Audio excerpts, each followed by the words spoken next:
કોઈપણ વિપરીત પરિસ્થિતિમાં આપણે તમામ કચ્છના નાગરિકો હંમેશા મક્કમતાથી કાર્યરત થતા હોઈએ છીએ. આપણે હાલની પરિસ્થિતિથી તમામ અવગત છીએ.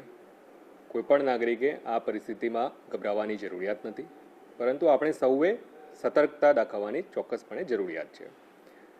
આ પ્રકારની પરિસ્થિતિઓમાં એક નાગરિક તરીકે પણ આપણે નાગરિક ધર્મ બજાવવા માટે સુસજ્જ બનીએ એ અપેક્ષિત છે.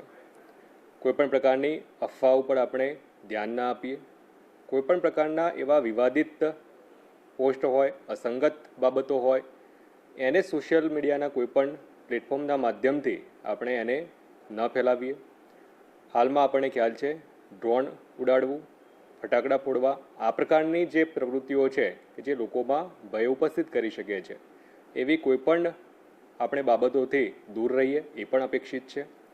આપણે વહીવટીતંત્ર તરફથી બ્લેકઆઉટની અથવા તો કોઈપણ સૂચનાઓ આપવામાં આવતી હોય એને ખૂબ ગંભીરતાથી આપણે લઈ અને એનું ચુસ્તતાપૂર્ણ આપણે પાલન કરીએ એ પણ નાગરિકો પાસેથી અને આપણા સૌના પાસેથી એ અપેક્ષિત છે.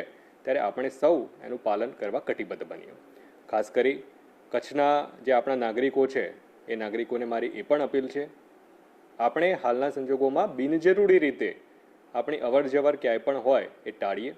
આપણા વડીલો, આપણા જે પણ બાળકો અને પરિવારના એવા જે પણ લોકો છે કે જેમની સુરક્ષા સુનિશ્ચિત કરવી આપણા પોતાના હાથમાં છે.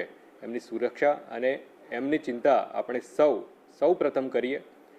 મારી આપ સૌને વિનમ્ર અપીલ પણ છે, નાગરિક ધર્મ તરીકે આપણે સૌ સ્વૈચ્છિક બ્લેકઆઉટમાં પણ સહયોગ આપી અને જોડાવવું જોઈએ.